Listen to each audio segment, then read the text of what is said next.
Hello and welcome to Filmlix, a podcast where we talk about the themes of art and spirituality as it relates to what we see in the world. Okay. Enjoy. Hello and welcome to the podcast. Today I'm talking with James Crowell, native Californian, born and raised, co-host of the White Noise Reacts podcast and YouTube channel. Welcome. It's a little crazy hearing it all laid out like that. I haven't done a podcast in a very long time. I haven't done a podcast that's not my podcast, which means I really haven't done a podcast. So I guess this is my first time going on someone else's podcast. Wow.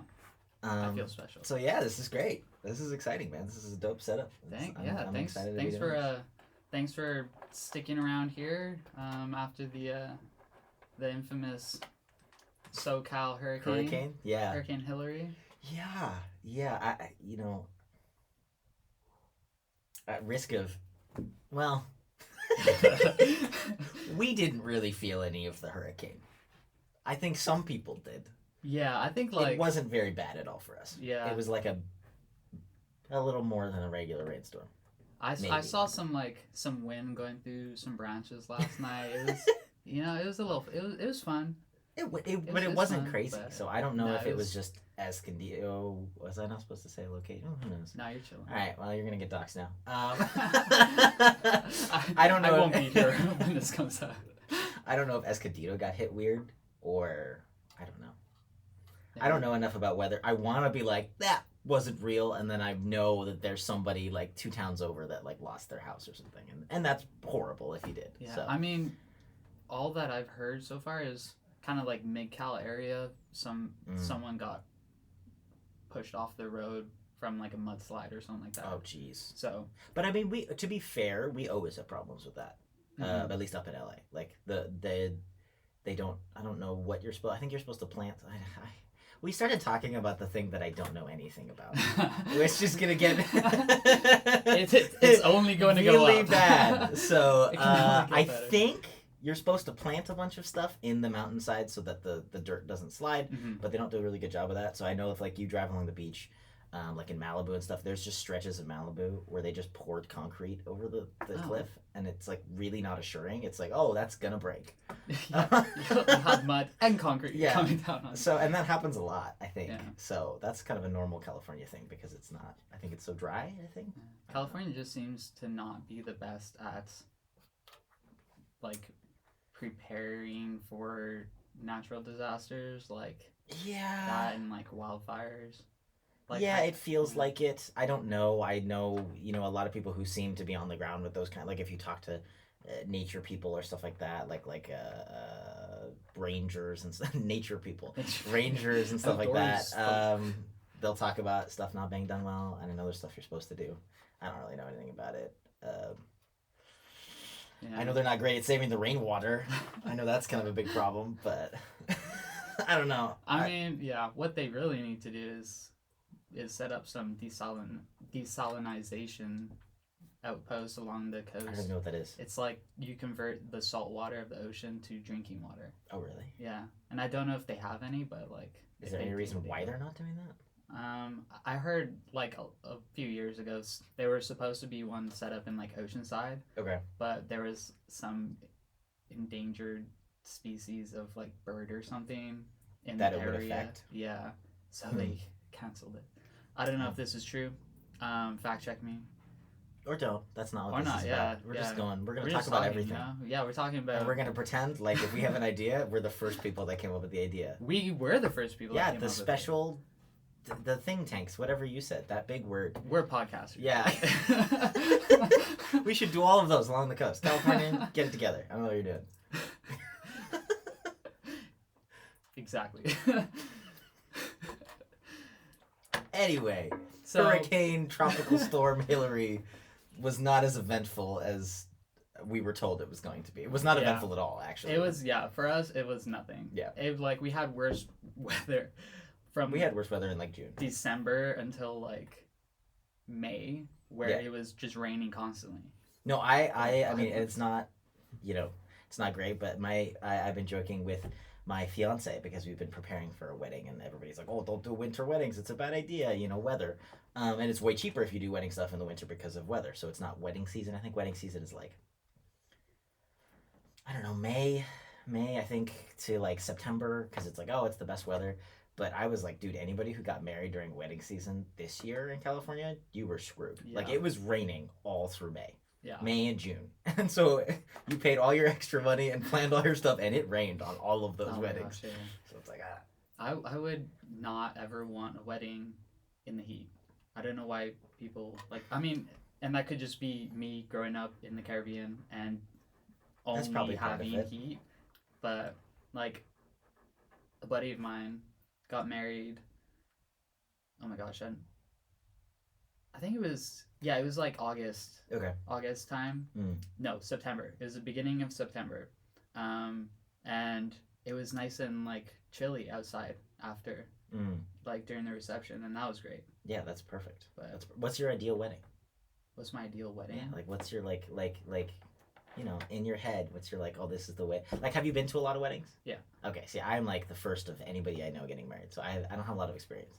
But having been to one or two weddings, immediately I was like, nah, not gonna do that. Like, Yeah. you start checking off, they're like, oh, that's a great idea. So what's your like, all right, I like all this stuff, okay, no hot weather, what else? Oh man. So I have some hot takes when it comes to weddings. Which a lot of people are probably not gonna enjoy. No bride, just you. But so I don't like the fuss of weddings. So like the smaller the better. Okay. If I could do like a shotgun wedding, like within legal morality in like the church, I would. Mhm. But yeah, I don't know. I don't like inviting 300 people and hiring Yeah. caterers and like renting a huge venue and all that jazz. But I mean, does anybody exactly? Okay, so I guess here's my thing. First of all, I don't it know. only gets more complicated when you have two people. yeah, exactly. Because I feel like every guy, and I'm gonna generalize, but every guy since the history of time has been like, I don't like a big wedding, and then they're like, but Sally likes it, and I like her, so it's okay. yeah, exactly. But then the other thing that I was noticing is that there's like, it's not like one decision. There's like tiers, and this is where it gets like insane. Is that it's like, it's not that I went from 5 people to 300 people. Not that I have 300 people, but like, you don't choose that. It's like, well, if you invite Uncle Joe, then you have to invite all the other uncles, and if you do this, and if any of your family is Catholic, sorry, dude, that's 300 people. Like, unless you actually do like a shotgun, like immediate family and 2 witnesses, you're going over 100 people because everybody's got kids, and then if you invite one aunt, you got to invite all of them, or it's going to be a big thing. Yeah, it's. Yeah, I mean, I'm okay with only inviting like my immediate family. Like that is something I'm okay with. I'm sorry, uncles and aunts, I love you, but if I can, I'm going to keep this as small as possible. See, the thing is, though, is that people take it so. Other people who aren't getting married, yeah, who shouldn't be taking it that seriously, it's just take a party, it very bro. seriously. They're just like, hey, you didn't invite me to your party? No, but it's Are you not serious? like that. It's like a huge deal. Like people, I have even talked to people who will still remember where they were sat at a wedding and were angry about it. And like some of these people even had a good time. They're like, oh, I met these new people here and it was great, but I still like, why did you sit me there? Man. Like years later. It's so annoying. So people come into this with like all of this. It's not all the bride and groom. I think actually, I'd say like half of it isn't, unless you get a really, really opinionated bride. Well, I think we need to change the culture around weddings and simplify it because it's ridiculous. We're not princes marrying princesses and like our kingdoms are uniting. It's like it's a unification of 2 families, yeah. But Yeah, I don't know. I'm torn we are on that simple people. because I have a fancy wedding. No, I'm kidding. Princess Because I want to Diaries justify church. myself because I am a prince. No, it's okay. It's complicated because you see like these people with these like insane weddings, but then on the other side of things, you have like wedding stores closing down and stuff like that because there's not enough. Yeah, I mean, just no one's getting married. Nobody's getting married. So it's this weird thing of like, I get it, and I think you're focusing on the wrong things. But there's something good about making it a big deal. Yeah. I think we shouldn't get caught up on like who danced with who and who's sitting with who, but that's just human nature. Like once you bring it to that level, somebody's got to be. I mean, I think that happens at some family Christmases. Should we stop having Christmas celebrations? Yeah. No, that's just humans. That's a human problem. That's not a Christmas problem. No. Yeah, no, that's fair. That's fair. Because it's like you still want. I don't want to go the other side. I don't like people who are like, it's just a contract, or even just like, I don't know. I would rather you go over the top. Well, actually, here's the thought: would you rather somebody go over the top about it in the wrong ways, or would you rather somebody not take it so seriously, or just kind of be like, nah, let's just do this thing and get it over with, in the wrong way? Like, which is better, or is one better? Yeah, I mean, I don't know. I feel like I'm kind of leaning towards the simplicity of it. Okay. But that's not to take anything away from the sacramental aspect of marriage. Sure. Like obviously it's a sacrament and Sure. it's instituted by God, Mhm. and yeah, it's a unification of two people. Sure.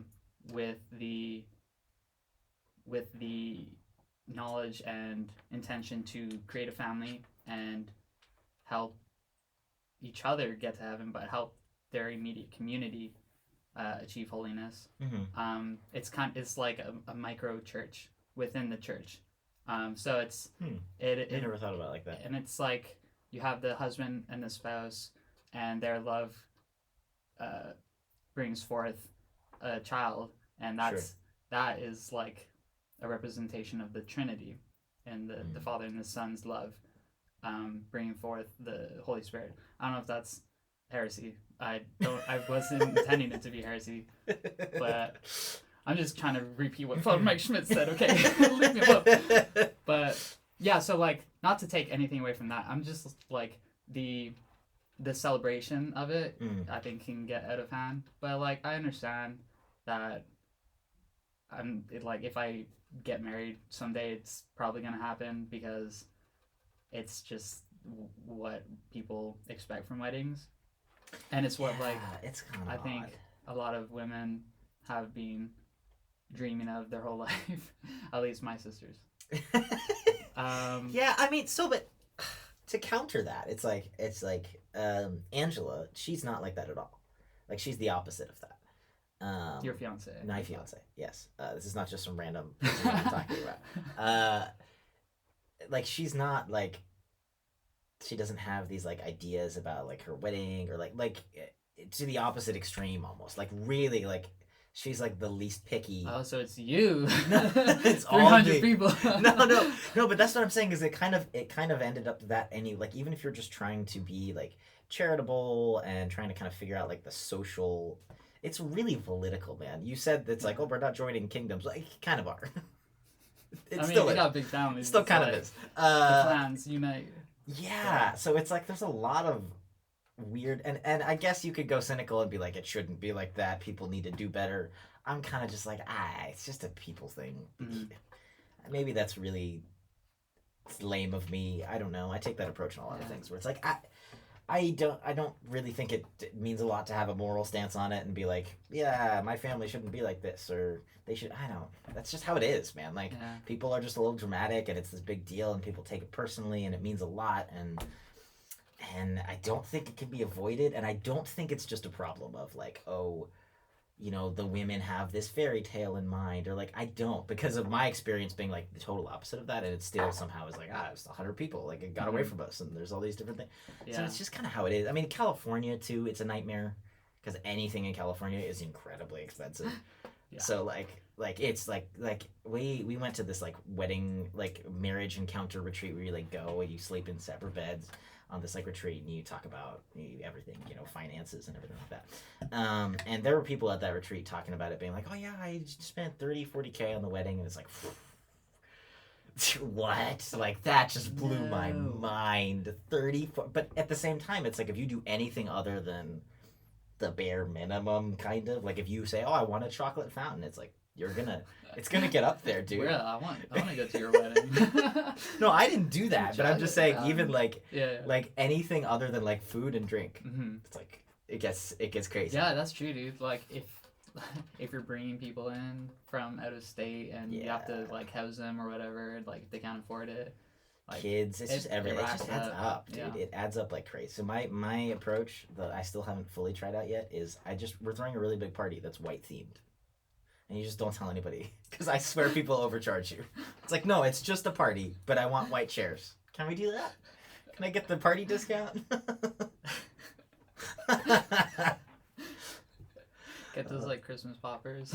Exactly, man. That's why we did it by Christmas. We don't have to buy decorations for the church. We still got all the church decorations, all the flowers. Don't gotta do anything. It's great. That's smart. My brother got married the week after Easter. Yeah, so all the flowers and everything were still up there. That's the advice I've heard. After Easter, after Christmas. Yeah. So, who knows? We'll see.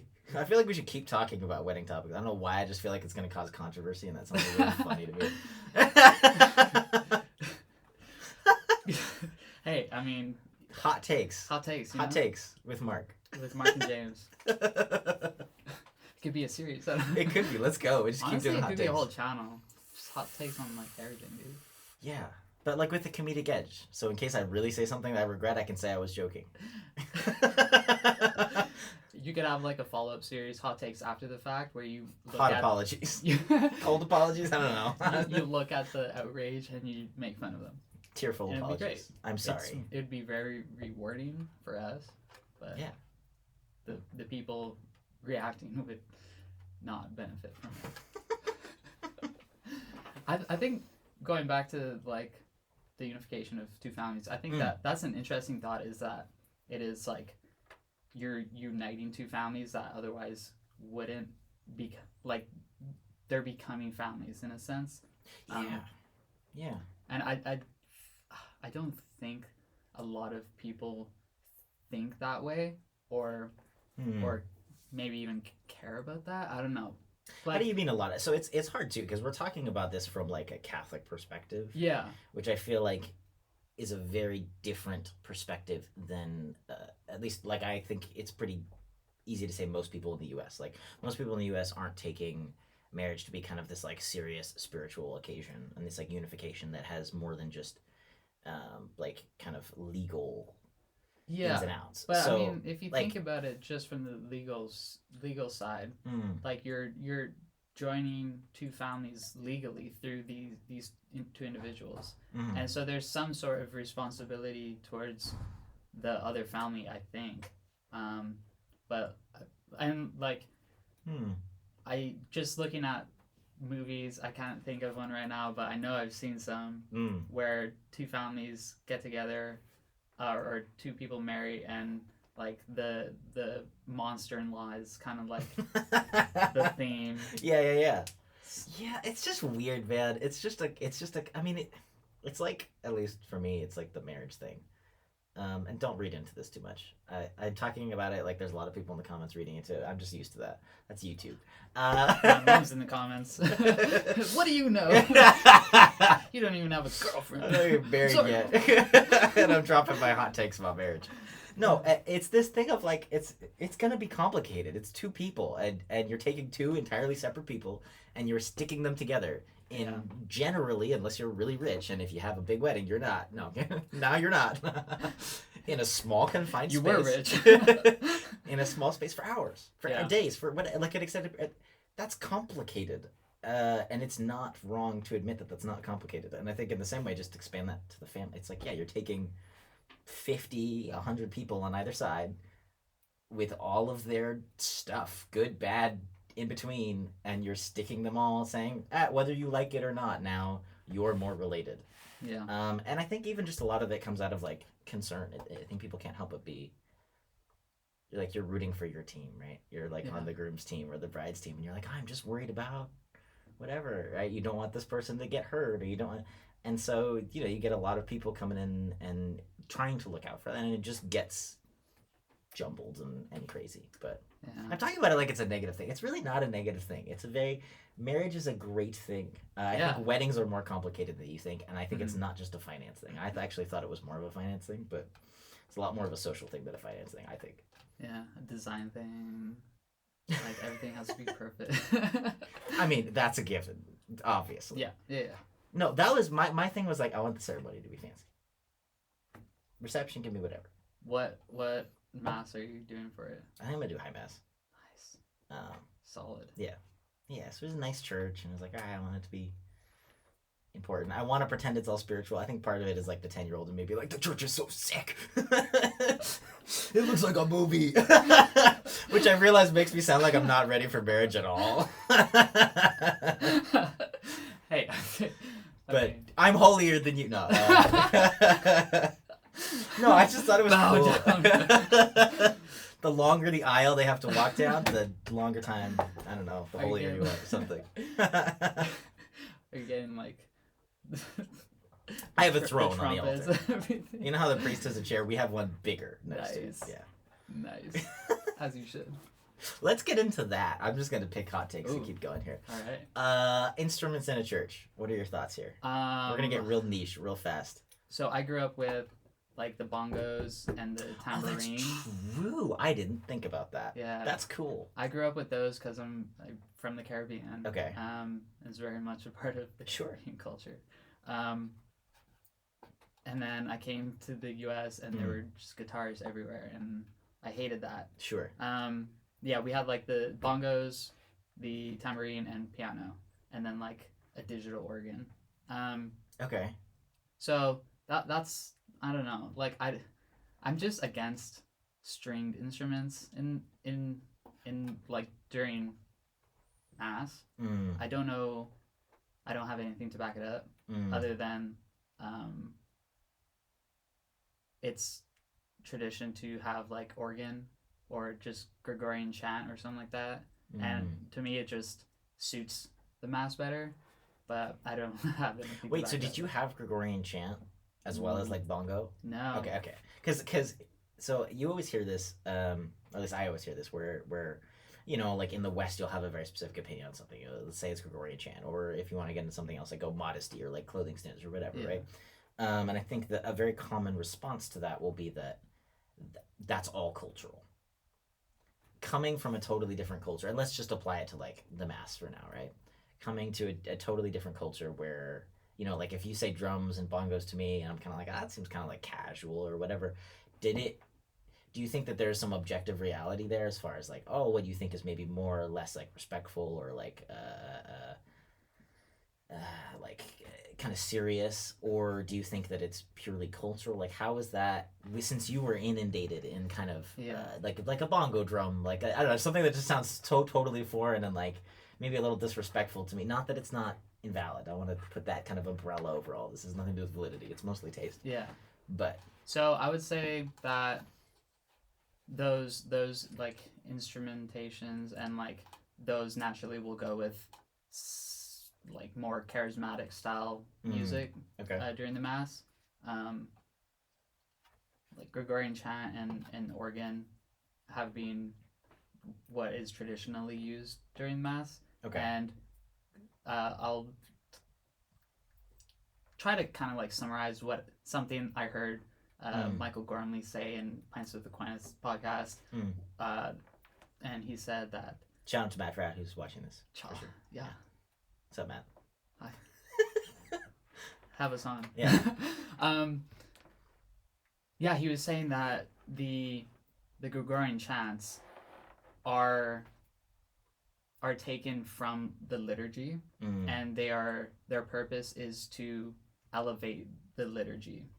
So they're taken from the liturgy for the liturgy to elevate it. And you just don't have that with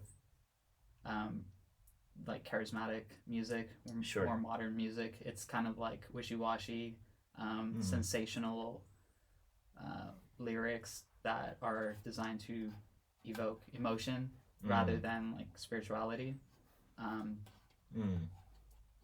Now, do you think though it's just a matter of like if we played guitar in every single church for, you know, next 200 years, do you think that in 200 years somebody would hear a guitar and go, oh, it sounds like church music to me? The same way that we hear an organ and go, oh, it sounds like church music to me. Well, first, I don't think a church that played guitar for 200 years would last 200 years. But Okay, but just in theory. I don't know. I don't think so because, like, you have guitars everywhere in culture. Like, it's just. That's what so I have this kind of like wild, like, and I don't know because I don't like. And that's another thing. It's like the church is supposed to be elevating culture and. Not dipping too. Yeah, it shouldn't be like dipping and becoming worldly. It should be standing out as something that is supernatural. Well, that's complicated. That's a complicated. I see. I really try and like think about these topics because there's a lot to say about them, and I think it's very easy, whether we like it or not. Growing up in the culture that we grow up in, we, including myself, are very prone to take sides. Mm-hmm. I'm prone to be like, shut up, you're on the other side, I don't want to listen to you because I'm tired of fighting about it. Yeah. And I think that we have to stop thinking about it as a fight, as exposing. Like, that's a very vulnerable thing to do because I think so many people think about it as a fight, and so you don't want to be the first person to drop your hands and then get punched in the face. Yeah. But it's a long way of me saying that I have like really wrestled with this because I prefer like a more traditional whatever, right? Liturgy. Doesn't have to be all Latin, but like when you use the Latin chants and stuff like that, I think it's more beautiful. I think it's more godly. But I don't like just being like, all right, period, done. That's what I think, moving on. I really wanted to like, is that real? Like, is that just subjective? Is there like an actual objective, like, well, this music is more holy than this or whatever? So I have this like theory, and I have no idea if it's legit or not, but it's something I just kind of thought about where I think that what it might be, and feel free to tear this to shreds, and people in the comments do, is that it's kind of what you were saying there, where when they first kind of started doing mass in the liturgy, there wasn't really, like, music, I feel like, wasn't as common as it is now, right? You didn't have an iPod, you didn't have Spotify, you didn't have any of these kind of things. People don't even really have iPods anymore. I just dated myself. You got it, right? Spotify. The shovel. And so to hear any music was already kind of like impressive and like otherworldly, like any sort of singing or any of these sorts of things. But now it gets more complicated because now we're in a culture where you hear music everywhere. And so I think that Gregorian chant, it's inherently associated with that, which, I mean, that's just good. That's just stick with that. Why change it? Why try and rebrand? Like, it just seems kind of silly. But also, I think that it's not common music. It's not in pop music in the same way. And if it is in pop music in the same way, it's continuing to reinforce the idea of God. It's you're trying to impose this epic godly feel or disrespect something, right? Or parody or whatever. It's all jumping off of that idea of this is like inherently very spiritual and generally very Catholic, even more than Christian, because like you know, a lot of the Christian denominations don't have organ music, right? So you hear Catholic, you think Gothic church, you hear an organ, and that's what you think big giant French church, and so I feel like it's like you were saying, where it's like there's no access to it. And at the time when it was maybe more normal music, that's true, but it wasn't like everybody had access to music at all. So once again, it was still this very unique, special, like spiritual experience, for lack of a better phrase. I don't know. And like going back to kind of expand what I was saying about how Gregorian chant is taken from the liturgy.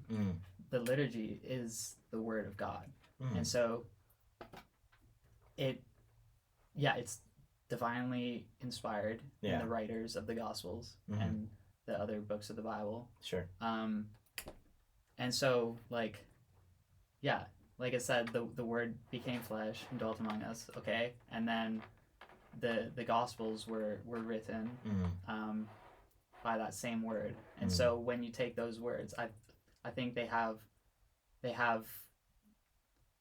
power. Sure. In the natural world that other songs don't have. Ones that are just created willy-nilly by Bob down the street. Sure. With a guitar. That's true. I mean, I think though, to be fair, so a lot of the stuff now, even some of the modern stuff, is just like repackaging that. So because I don't know, I think you could at least make the argument that yes, it's the liturgy, but like that liturgy changes. It has. It's done so for all of 1,000 years. Like people forget this, but like Aquinas was like controversial. Like it was like, whoa, what are these new ideas, Thomas? What's going on, man? Chill. Like he was the fresh thing on the block when he showed up and started talking the stuff that we quote daily now, right? So it's like I think we should be open to things. I'm not saying compromising the truth. It's a very careful with like the words you choose here. I'm trying to be very specific. Yeah. But look, these things are going to grow and change because humanity is going to grow and change. And if you don't believe in humanity growing and changing, you're going to have some serious problems going back and reading the Bible. Maybe that's a hot take. I challenge you to do that and not see society, humans, all of humankind literally maturing over millions, thousands of years, however you want to interpret it. And so I think that's going to continue to happen. And I think that there has to be room. I think it wouldn't make sense that the church and the liturgy and these things that God has given us wouldn't have room to adapt to the present time, right? If I don't wear a toga, I'm not going to get, punished for that. And that's not wrong in any way, shape, or form, right? We adapt to the time. Now that's a balance because you also don't want to let the common practices of the time dictate doctrine, but I think there's still room for developing, and I kind of think that's the beauty of it. It's like, to me, that's so perfect. It's like, of course, there's room for customization, so to speak. Like that because humans are so like that. Like, of course, God would do that. Of course, there would be room for even just different rites where this person really likes clapping and singing in mass, and it's like, okay, as long as we keep these fundamentals correct, that's fine. This person is a priest but they want to get married, okay, keep these fundamentals correct, that's allowed in this rite. Like it to me, it's all just like it works so perfectly with human nature and it makes sense. So I think there's a balance there because I think we don't want to go either extreme, which maybe is kind of an obvious statement to make, but there is room for growth and change and development as we continue to develop and change. And even just like the problems, like the challenges we have now are different than it was 15 years like pre-internet. Like what? Mm-hmm. And now we're talking about like AI. like things are changing, and not that morals change, but your approach needs to change. It should. The things that you're fighting are definitely showing up in different forms. So I don't know. I mean, I see what you're saying. I would say, like, with reference to like music in the church and I mean the liturgy in general, you have to be willing to revert if things go south, and I feel like things have gone south since the changes were implemented in the church, with like, just like how the liturgy is performed and the music. And we have an episode talking about all this stuff, so if you want, go into the history books of Filmworks podcast and take a listen to Marlon explain everything much better than I. Do you think we can revert? I think it's gonna happen whether we want to or not. I don't think if it happens it'll be a reversion. Well, so that's my thing. It's like we gotta like, and I don't know. That's a little misleading on my end.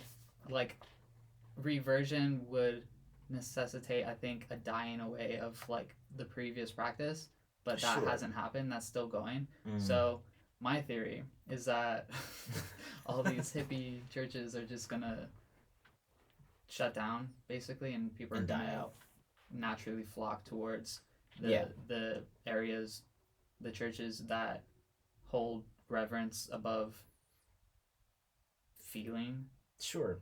And I think that's good.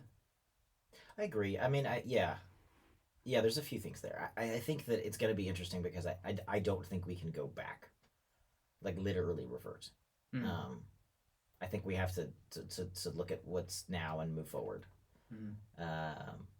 But yeah, I kind of agree. I think, well, I don't know. The thing I think is that it's like, aside from, because I know people who are more charismatic and who may have not converted if they were more charismatic or they didn't go to a more charismatic church, and truly like godly people.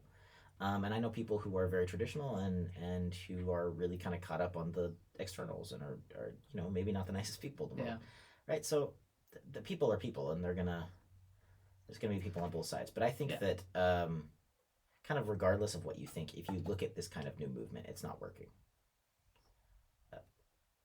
Like regardless of whether you like charismatic or not, and I'm not saying you have to change. My point has always been, we set out to do something with Vatican II, and I'm going to come with a super uneducated take compared to Marlon, because I don't remember names and I don't know everything, but I believe the Pope at the time when Vatican II came out, I don't remember his name, Pope Paul VI? Pope Paul VI. Yeah, I think, right? Pretty Paul sure. VI. Okay. He came out and gave a speech either right before Vatican II kind of came into play or right after it had come into play. And I think the general gist of that speech was, look, a lot of things are going to change. We're going to lose a lot of things. But we're doing this for the greater good of the church. And what we will gain is more souls, a greater growth, greater outreach. If that is the thesis of Vatican II, that has failed. I don't think that's wrong of me to say. I think it's pretty obvious, just on a purely numbers basis, that has failed. Whether you agree with more charismatic stuff or not doesn't really matter. Yeah. And so my thing is, put it aside. We need to say that failed. What do we do next? And decide together what we do next, because regardless of what I think or you think or somebody else thinks on any side of it, it failed. And we got to move forward because it's not working. And I would like to think that naturally maybe it'll go a little more traditional. You see a lot of the young people really kind of embracing the history of the church. I think that it's kind of important to embrace the history of the church, even if you don't want to. Like, I'm okay with English masses. I prefer it sometimes. I was raised going to the Latin mass, and I get it. There are times where it's kind of hard to lock in and focus and stuff like that. And, I think that you have an English mass that's done very respectfully and done right. I mean, we can probably do that with my wedding. It's like, that's wonderful, right? Yeah. That's awesome. Like, I had never been to a Latin mass before I came to JB Catholic. Sure. So it's not like that, but I think that it's really like, my thing is I don't know why we're throwing away the history. That it's weird to talk about the church on a marketing standpoint, but I'm a little bit weird, so I'm just gonna go with it for there, right? Go for it. Because I feel like that's how they approached it a little bit. Like, I feel like a lot of the like kind of new age stuff and Vatican II stuff a little bit was like, let's market ourselves better, and we failed. We really did not do a good job. Like if you just look like a business person and you look at the church and say, what makes the Catholic Church so unique? I feel like one of the big things, is the mass, obviously, but kind of from an outsider perspective, especially if you don't know the theology, is just the history. The beauty. It's like we've been around for thousands of years. Like, we have this crazy back to the Roman time period, right? Yeah. Like, this is crazy. The Romans. Why are we throwing that away? Like, that's so cool. Just like, just theology aside, that's dope. That's so cool. That's crazy. And so I think that even if we want to have English and English masses or whatever it is, guitars, my thing is kind of a more general, like, philosophical approach to, like, why are we rejecting this history? This history, it's jaded and messy and broken, but, like, that's the whole Catholic shtick, that's our thing. Nobody's ever said it's not broken. In fact, that's what I think makes it so true, is that it's like, we're not pretending we're perfect. We're trying to be, and we're all admitting that we will fail. And that history comes not only with like sacred music, but also with like architecture and art and ritual, like the ritual, mass, right? All of it, and so it's like, let's not throw it all out. Yeah. That's my only thing. I get it. We can change with the times. We should, but let's not like just be like, we're gonna stop here and just erase it. It's like, what? That's what made us so cool. That's what you want to stand out to people. That'll make you stand out. And it's also just like, there's so much beauty there. There's so much richness. There's so many saints. There's so much example, teaching, whatever, all of it. Yeah, and like something else that I think is super interesting and I never thought of before is like I've watched YouTube videos or listened to podcasts with people who converted to Catholicism, talking about their experience going to like a Latin mass for the first time and being blown away about, or even just like people that grew up in the Novus Ordo or something like that, going to the Latin mass for the first time, realizing it's not about you. Yeah. Mass is not about you. It's about the sacrifice of Jesus, and that's it. It's Yeah. a so like people, I think might get caught up in like, oh, like I want to like sing along, or I want to interact with the priest, doing all these like responses or whatever, like. Mm. But I mean, the mass is, it's for you, but it's not about you. Like Jesus sacrificed himself to save you, but like when you go to mass, your focus should be on worshiping and adoring him and thanking him for that sacrifice. And like I think the better you can do that, Mm. or the, oh my gosh, what whatever means helps you do that better, I think you should do that. And I think that, I agree.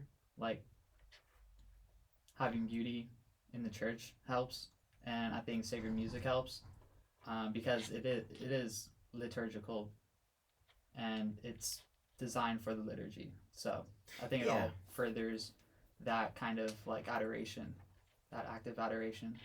Yeah. Yeah, I mean, I think that, like, it's very easy to forget because we're fallen.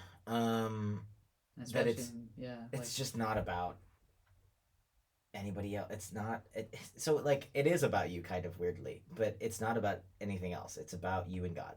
Yeah. And that's what our lives are about. It's bottom line, it's not even about your kids or your wife or your husband. It's not. In the end, it's you and God. That's it. Like when it comes down to it, when we get there, that's it. Yeah. And so I think that if you think like that, it's very easy. I forget about this all the time, but like if you just think about that, I think that will guide you right. And it sounds really kind of like silly of me to say, but I think it like trust your conscience, trust your instinct a little bit. It's not always wrong, and just be like, all right, let me understand the stakes here. Let me understand what this really is, the responsibility I have, which is first and foremost to myself to get to heaven.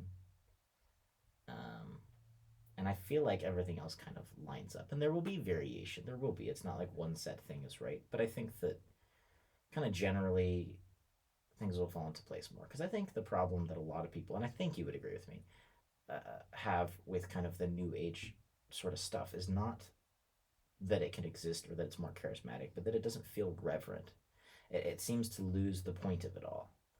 And that's the fear, is that it's like, you are the way that you worship.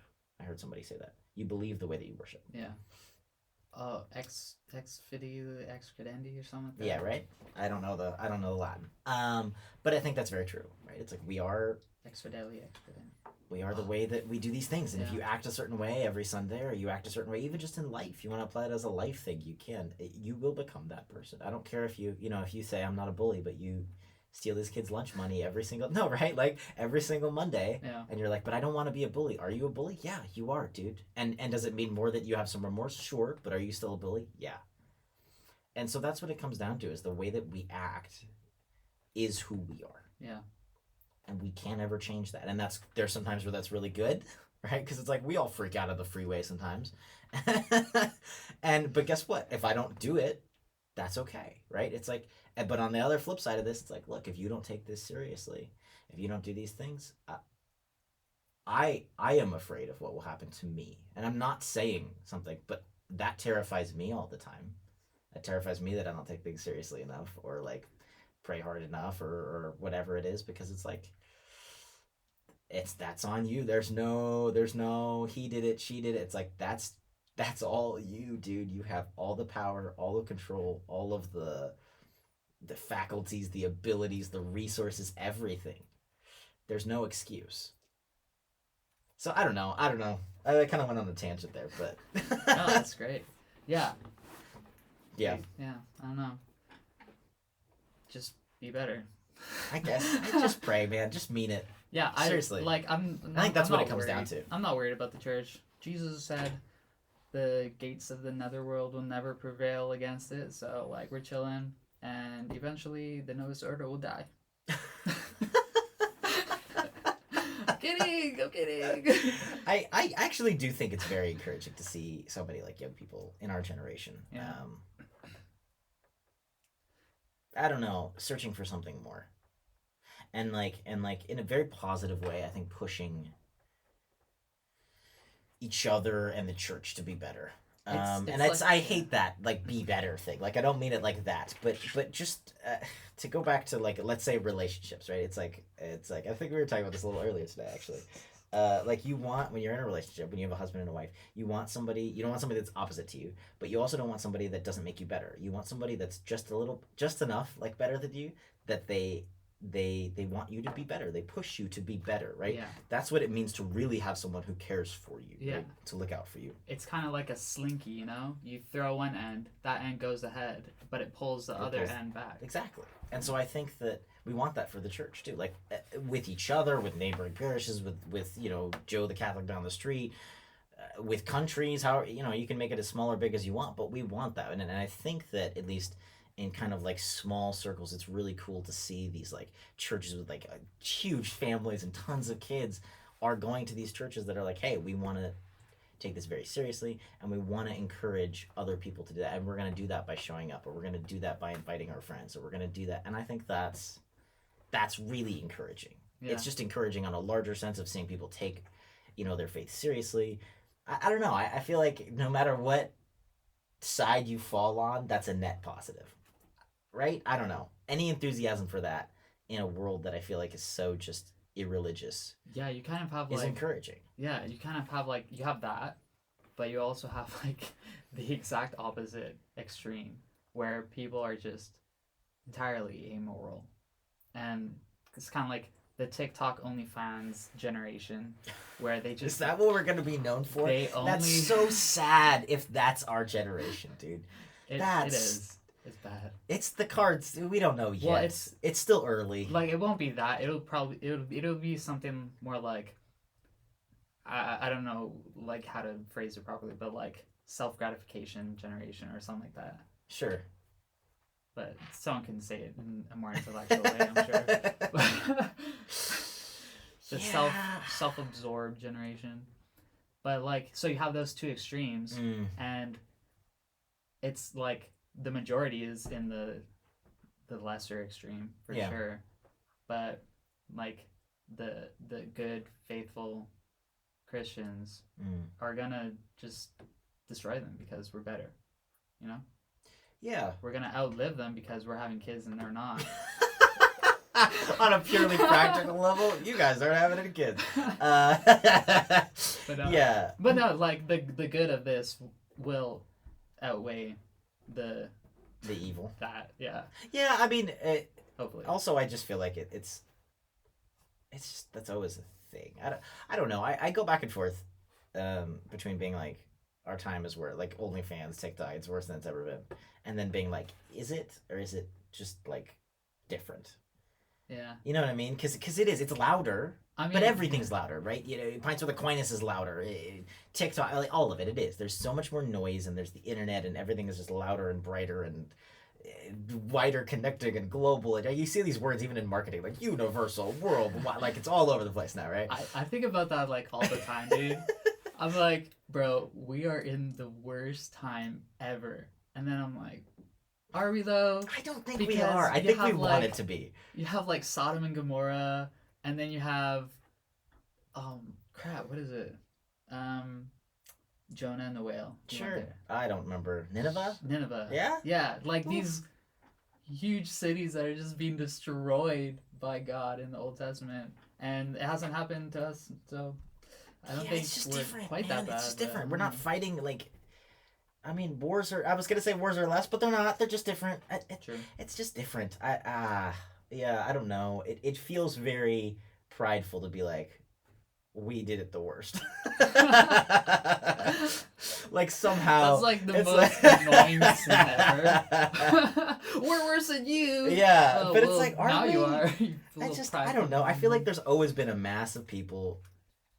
I mean, look, the reason being a good person, and I'm trying to really not sound so like posturing, because I don't know if I'm a good person. I want to be a good person. I think I'm better than some people, but I don't know. Like, I don't want to be that guy being like, I'm better than everyone.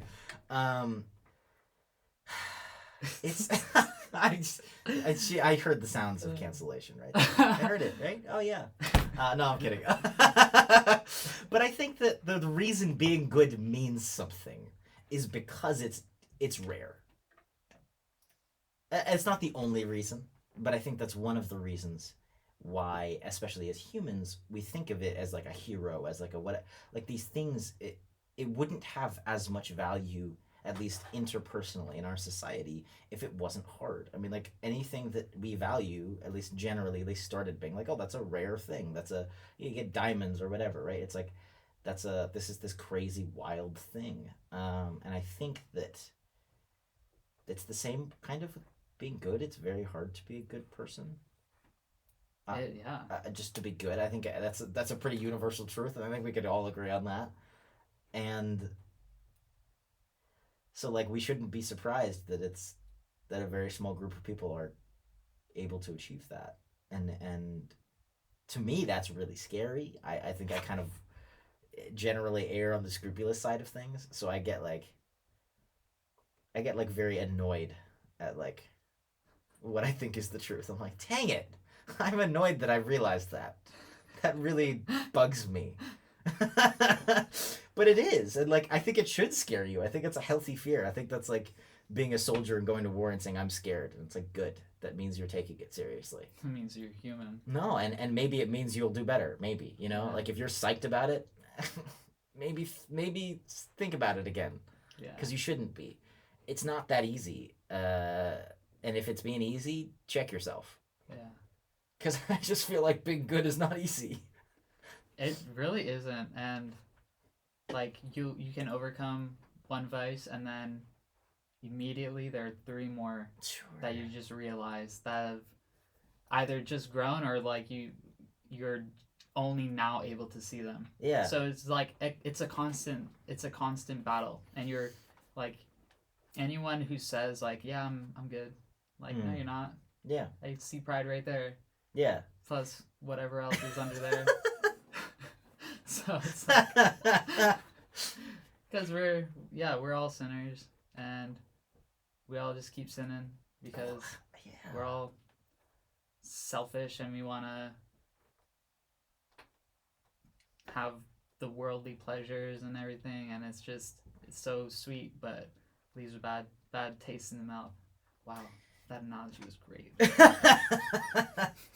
No, I think there's something like, even in a kind of like artistic sense, that is very beautiful about. And I think some people don't think this anymore, and I think that's a scary place that we're getting to as a culture. But I think that there's something very beautiful about the idea of striving in vain, where it's like, can you ever be perfect? Striving in vain? Yeah, like right? Because can you ever be perfect? Can you ever be a perfect human? No, I got. Like in theory, I suppose, but in actuality, no. Yeah. I would argue, right? Until you die, right? Until you go to heaven, and even then, that's probably after a lot of purging because you're not perfect. True. But I think there's something beautiful in saying, look, I don't know if I'll ever achieve it, but I'm gonna try anyway. And I think it's the same reason why we think self-sacrifice is beautiful, even if it's like, oh, he gave his life for his country, and then they lost the battle. Are you like, yeah, idiot? It's like, no, that's beautiful. Why? Because he was willing to give up everything to try. And I think that's the same. Now, like I said, I think it scares me because I think you see more and more in our culture, it's very utilitarian. It is like, dude, if you didn't win, then you're just an idiot. Like, you should have won the battle instead of dying and not winning. And I think that arguably sometimes there's even more of a benefit to go out fighting and to lose than to win and compromise. I will say, though, to push back a little bit, it would be trying for perfection in vain if we were doing it by ourselves, but like half the battle or most of the battle is allowing God to work in and through you. And if you're able to do that, then you can reach perfection. But can you reach perfection on earth? It's like I said, in theory you can, but does anyone? I think so. Like Mary? I mean, she was conceive perfect. But like you have saints like Padre Pio who bilumic bilocated. bilocated. Okay, but is that perfection? I think it's pretty close. But I don't think it is. Because I don't think it is perfection, though. I agree. I think it's close. I think he's closer than I'll ever be. Yeah. But Well, I guess I don't know. I don't know. Like we'll never know. It's a weird thing to think about Yeah. because it seems silly I to say think- you I can th- never yeah. reach it. I mean, I think it is. I think it must be perfection to some degree because it is an experience of heaven on earth, and you can't experience heaven unless you are perfect. How is it an experience of heaven on earth? Because it's a unity, or it's a shared. It's like a share in heaven. Oh my gosh, what am I trying to say? It's like it's not something that happens on earth. I had a thought. I mean, But it's so it's from God. Yeah, right? Like it's not because it's technically right. It's not like Padre Pio or any of these. Like you hear exorcists talk about this. It's like he's not doing it, right? God is working through them. yeah. So he's sharing in the heavenly experience while still on earth. I don't think that's sharing in the heaven. So anybody who works a miracle is perfect. They're sharing in the heavenly experience. Well, no, I don't think it's the same. So you think that 'Cause- bilocating is different than like other miracles? Oh, probably. I don't know. I don't know. Logically, You're like, makes it seems sense. like I a don't cooler know. power, so it's gotta be. I don't know, dude. But So like, I kind of just categorize those all as like miracles. So it's like, okay, God Okay. turned up the heat. well, on that I burner. never thought of it as like a miracle. I But think like it is, maybe though. like if you Right, are it's going performing outside of the mir- natural world. Right? Yeah, it's mean, breaking the rules of the natural world. Wouldn't that be like kind of a rough definition of a miracle? Is that something, an act of God that breaks the rules of the natural world? I mean, would it be wrong to say that if miracles are being performed through you, you're in like a perfect state? Like I you're don't in think- a see- state that's worthy of heaven. Worthy of heaven. Okay, but worthy of heaven doesn't mean you're perfect. I think it does. Does it? Yeah, because you can't get into heaven unless you are perfect. Okay, but no. Like, Technically, yeah. none of us are worthy of heaven. So. Yeah, exactly. So then, right? So that gets weird. That's a weird question. I don't know. I would. Because like So I think you're experiencing more of God, in a certain sense, because it's probably a good sign if you're working miracles. Let's say that. I don't know if it means you're perfect though. maybe I don't know, because you also have like the Fatima kids, and I don't know the boy's name, but Sure. like the story goes that he wasn't able to hear the Virgin Mary because he was still sinful, but he could see her. Sure. So like, okay, he's sinful, but he can see her. So maybe my theory is falling apart. But I don't know. Well, I don't know because it's like, and also, what do you mean by perfect? Like perfect. So let's say this, right? Like in Acts of the detached Apostles from all go sin. out, and I'm super paraphrasing here, but don't they go out to go like heal the sick and like work Yeah. miracles for God, right? And then later on we got Peter going and denying Jesus 3 times, sin, imperfect, failure, for sure. I mean, or even just losing his temper and Yeah. cutting off the soldier's ear, right? Right? Like Yeah, I I would think mean- that's probably a sin. people fall.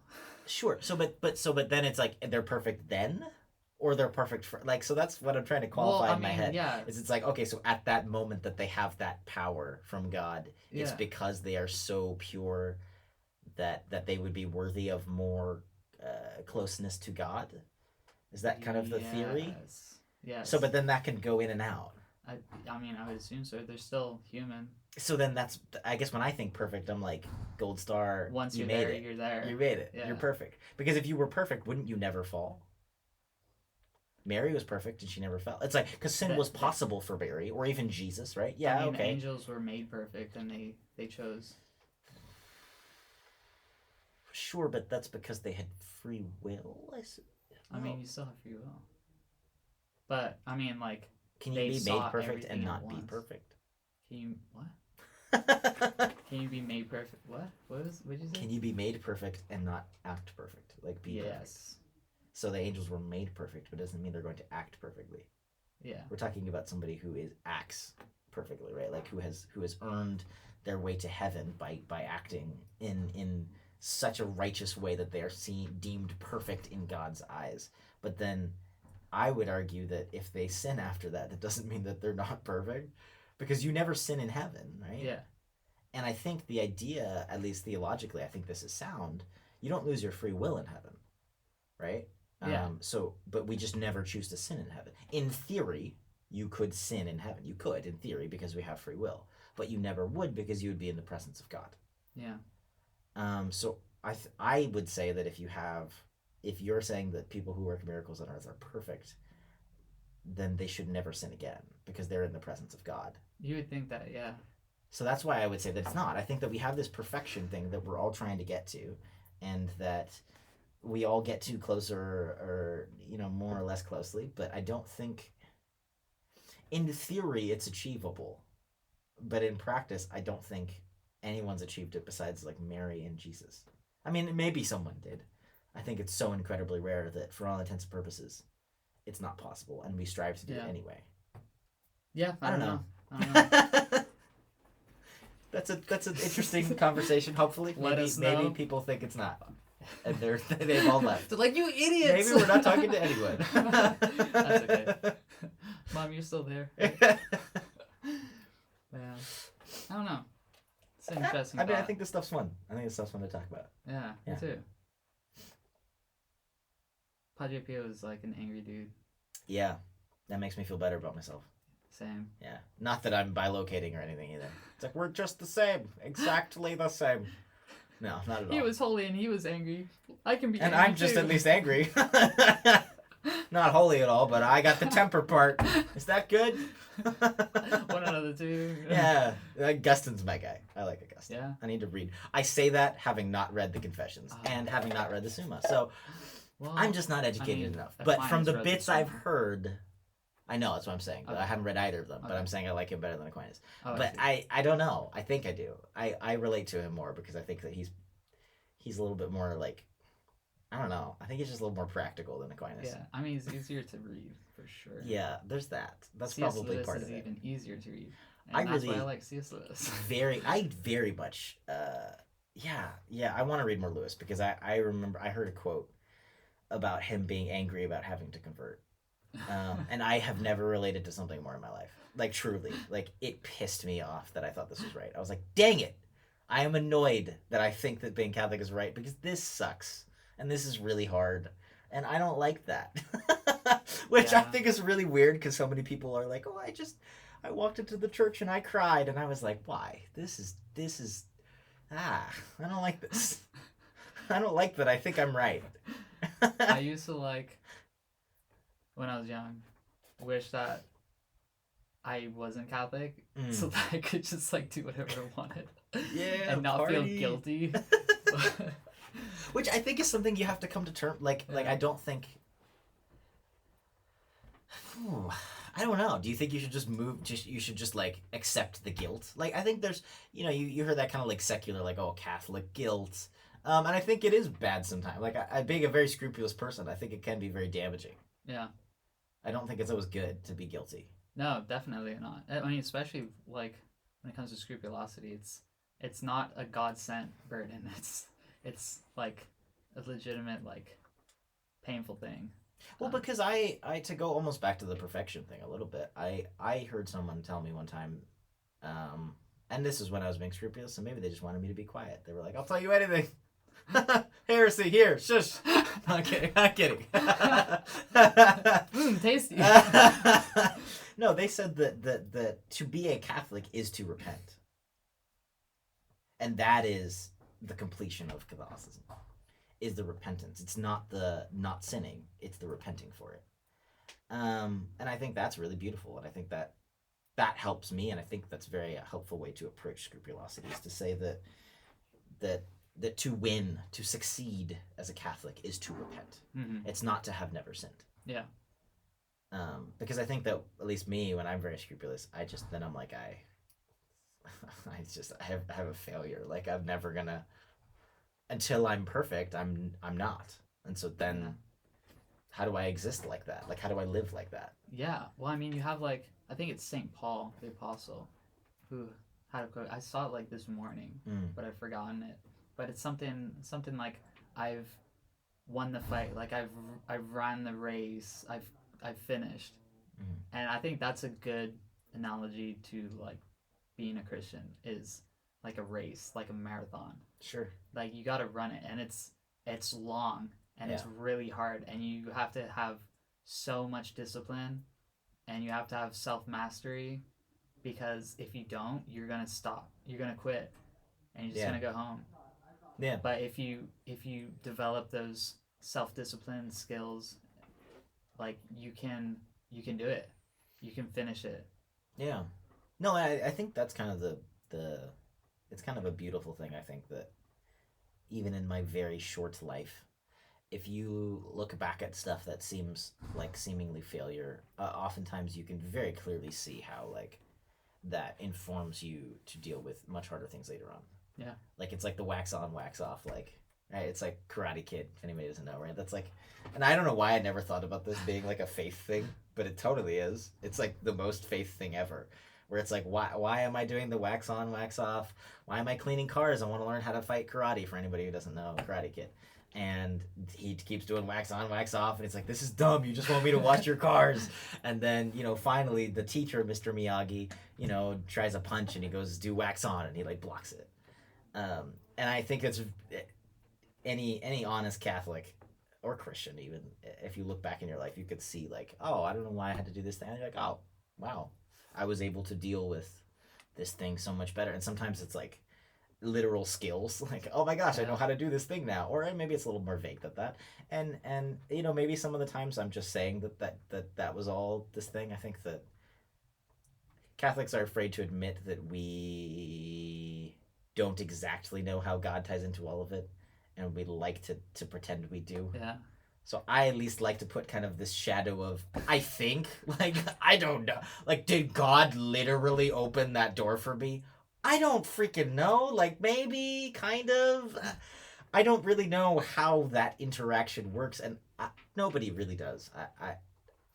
I mean, I do, but I'm special. But that's because you have a podcast. True. No, but like that's the thing is yeah, it can be, life is daunting. Sure. But God, and like it's hard to know, like, oh my gosh, what am I supposed to do? Like, what step am I supposed to take? Just take a step towards something that you like or you want to do, and God will use that to make you the person that He wants you to be, and He will take the struggles that you're facing and help you overcome them, and that will form you and mold you into the person that He wants you to be. And it'll help you, obviously, but it'll allow you to be able to help other people that are going through that later. Yeah. I worry sometimes that because it's this weird thing, and I try and just be honest about it. And so the thing that worries me sometimes about that thought process, because I agree with it, like my Catholic brain agrees with it, but if I step outside of it, it is also exactly what somebody would say about like a cult, or like I know, okay, calm down, chill, but like no, like it, to be intellectually honest, that's where my brain goes. Yeah. And so it does make me doubt that sometimes, because it is a very self-fulfilling prophecy. Like I could look back at anything in my life and be like, that informed other things in my life. And it's like, well, that is how life works. Like, the things you do before is the things that inform the decisions that you make in life. So I don't know. I know that's really random. I mean, but if you think about it, the church is a cult. Well, how do you define a cult? It's literally in the catechism. But what's the definition of a cult? Because we have a very negative... Yeah. You have a very negative connotation. So, like, if you looked up cult... I don't even know what the definition is. We should look up the I think you can't have a discussion about something without knowing the definition of a cult. This is true. Because I think that that's actually not true. And I think that you're doing yourself an injustice in saying that it's a cult. Because I think that, a cult is different than a religion. I think there's a distinction there, and I'm sure some cynic will go, "No, it's not. Haha, I'm so new for saying that." But it is. Even if you do, even if you think they're both fake, it is. It's the way that it. What's the definition?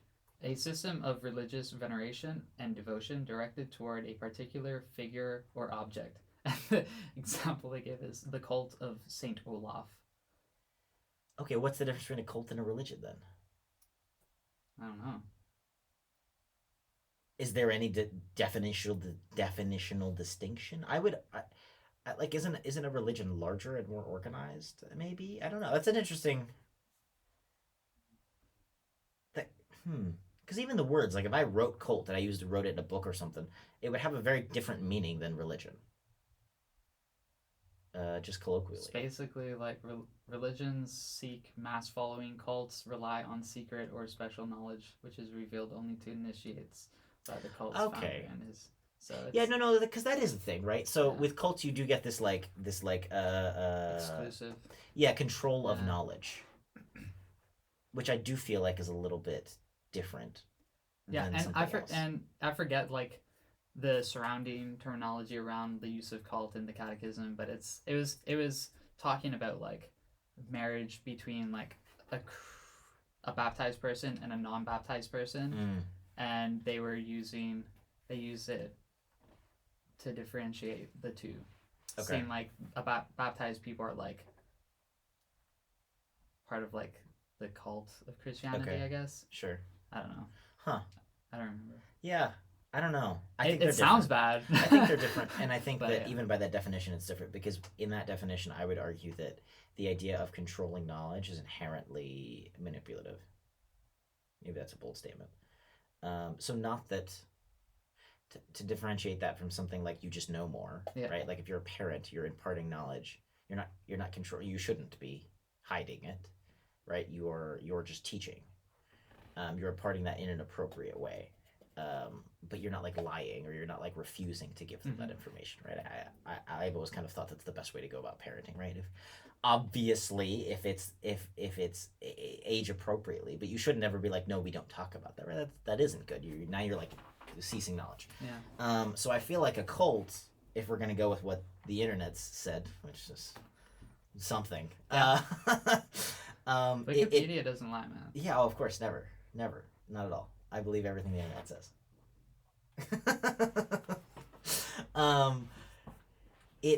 There's more manipulation there, I guess, right? Because the idea is that if this is true, then I shouldn't be afraid for you to see all of it. Yeah. And I could explain things more or less to you, or you may not know as much as I do, but like all of the church teachings, you can pick up the catechism and read them. They're there. It's public. Often it's free, even. Whereas a cult is going to be like, oh, we don't, not to call out Scientology or anything, but even there, I believe... Forget cancellation. How about assassination? I am very happy with my life. I am a very good driver. Gets assassinated by the king of Missions Impossible. Ooh, see, that makes me morally torn. Don't bring that up. I don't want to think about that. I love Tom Cruise's movies. They're great. They're so great. There's a reason. No, but I believe I watched the Leah Remini thing. Everybody watched it. It was a long time ago. Part of their thing is that you have to pay to get to certain levels and you learn more of the like story. Because I know that a lot of the people that ended up apostatizing were like, that's it, when they got to the top. And that was kind of part of it. So I think something like that is like, that's a little more cult-like behavior because you're controlling the knowledge literally to monetary gain, right? Being like, oh, you got to pay to unlock the next level. Which maybe makes video games a cult. Mobile video games, anyone? I wasn't going to bring it up.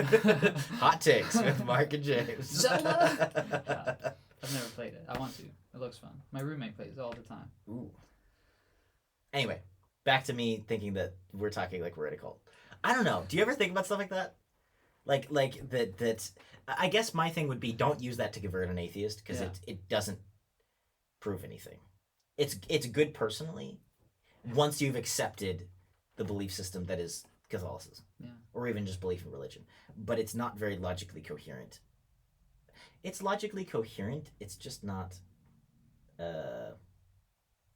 like a truth bomb. It's not like, oh wow, I understand now, because there are other ways to interpret that exact same way of same set of facts that are perfectly logical. I guess. I don't know. And I overthink that sometimes. Right? Do you know what I mean? Am I crazy? Like, am I the only one that thinks like that? Like about that kind of stuff of like, oh, this is God's will for me, or like God wanted me to do this thing so that I could learn how to do this other, like, I don't know. Yeah, I mean,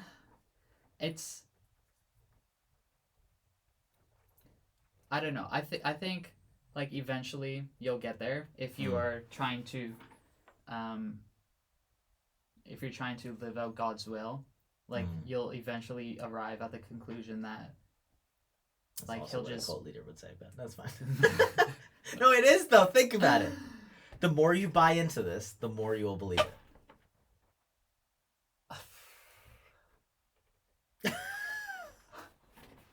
I'm not saying I don't wrong. know. I'm just saying that Maybe. statement alone.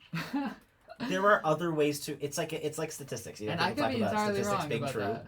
No, I think you're right. But once again, I think the same problem. It's not a problem. It's just something to be aware of, I guess. Because just like statistics, where people talk about like, oh, statistics are always true. It's like, yeah, but you still interpret them. Yeah. It's the same thing there. There are different ways to interpret those statistics. Okay. I feel like you can't. Just don't ask questions and you'll be fine. Join us. And subscribe to the Patreon too and pay for more knowledge. Anyway, just saying, all access. No, but you can't say that, like, you have to only say that in the context of other things, I think. Yeah, I mean... or be aware that there are very easily other ways to look at that same set of facts. I mean, if you're talking to, like, an atheist who's asking, like, if God exists, like, why did he let this poor child die in that car crash? Sure. All you can say is, I don't know, dude. Like, all you can say is, I don't know, but I hope that something good comes out of it. I don't know if you'd say that. Honestly, that kind of is horrible, but it's not horrible, but like, it's too soon. It's too soon. Say. No, I don't know. It's like, I mean, like you can try to comfort them, but like as far as answering that question. Well, we have some of an answer to that question. I mean, that's the problem of evil, essentially, right? Isn't that just the problem that's been plaguing humanity since ever? It's been in every debate, and every philosopher, Catholic or no, has talked about it. Yeah. I mean, I think it comes down to free will. Which also makes our previous topic a little complicated. It's we don't understand exactly how these things interact. We have free will. God is infinite and all-powerful, and somehow is interacting with our world. Yeah. Yeah, I mean, like, they make sense, but I think it's... I'm not saying it's illogical, but it is... Let's also pretend like we don't... Let's not pretend like we know exactly how it works. Yeah. We don't. We have no idea. It's super complicated. And it's going to be really fascinating, hopefully, if you're on the right side of history, to see it at the end and be like, wow, okay, I didn't think it was like that. Or I didn't think that person was going to make it. Which is probably what we'll all be thinking. They'll be like, 10 more years in purgatory for you. I mean, like, the way I justify, like, stuff like that happening in my life is, like, I don't know why that happened, but how I respond to this happening is what matters. And that's kind of how I think about it. So, like, but I mean, I think in the end it doesn't matter. Like, say that. I think in the end it doesn't matter. It doesn't matter. And maybe this is controversial. It doesn't matter whether, let's say I end up being a blacksmith and one of the hardest things I ever had to do in my life is I did this internship where I learned how to use a hammer. I don't know. This is an example, right? And I was like, oh, this is so miserable. I didn't want to do this thing. And then I learned, oh my gosh, I could become a blacksmith. Does it really matter whether, like, I was led by God to this, like, hammer practice thing, and then so that I could become a blacksmith, or if God is kind of sitting back and we're making our choices and that was part of my free will and that's how certain things happen? Like, does it really matter? I don't think it does. Like, I don't think it affects the existence of God. I don't think it affects the morals of it. I don't think it exactly matters how in reality God is interacting with the spiritual is interacting with the world. You can do the same thing with, you get a lot of talk about like demons and horror stuff. I don't know how it interacts. I think you should be careful. I think you should do whatever, pray, like all these different sorts of things, right? Avoid these certain things. But in the end, my thing is you can think about it how you want. I don't think it really matters as long as it's within kind of a certain thing. Obviously, I'm not saying none of it matters, but like within this kind of certain framework and understanding, does it really matter if the way that I think about it or the way that you think about it is correct? I don't think it affects my salvation. I don't think it affects how I act on a minute to minute basis or how I pray or any of that. So it's an interesting discussion, but I think in the end it's like it doesn't really matter. But, I think it changes how you should talk to an atheist about it. Yeah. But besides that, maybe it doesn't. It's interesting. You got to hit talk because about. you're a sinner. Yeah, because I mean, like you see some of that stuff, right? And it's like, I don't. Yeah. Which I mean is like. I'm not sure if it's proven to say, and you don't. But you also just don't know. Truly, you don't know, right? Like people who are like, oh, this hurricane was because of right? There's a lot of stuff with Katrina, I think. I don't know if it was Catholics, but a lot of people saying stuff like that. And it's like, maybe you don't know. Like you have no idea of knowing that's how that works. Yeah. So I don't know. I'm not smart enough to like. So maybe don't say it. Answer. I don't know. At least in that context is my thought. If an atheist comes and asks you that question, run. No. I mean, if those are your options, say that, then yeah, sure, run. No, I mean, I don't know. I know I'm going all sorts of tangents here. This is great. We love it. So, all sorts of stuff to think about. Yeah. And I'm sorry if you're scrupulous because I've just ruined your night of sleep. All right. Do you ever think scrupulosity is like a need for like knowledge of like what is sinful or something like that? Like, is it a lack of knowledge or? No, I don't. I don't think so. I think it's just that's like saying like, do you think being skinnier than this other dude, like naturally, like having smaller bones is a problem or a benefit? No, it's just different. I think it's just a different brain. Okay. And I think that just like everything that we have or don't have, we have some sort of duty and to use that. So it's like I think that I try and talk about this stuff because I think about it. So like coming on doing this or stuff like that, or even later on, because it's like when I act on a truth, I feel compelled, like almost like physically, to understand it as best as I can, because I think that it's a societal wrong, even outside the framework of religion. And I always talk about these sorts of things because I've been on the other side of it, being like, you just say that because the Bible said it. So I know I keep adding these caveats, but I do it because I've been on the other side, or I've been pushed towards the other side, and so I want to answer every aspect of it, even in like me explaining it. But yeah, I think that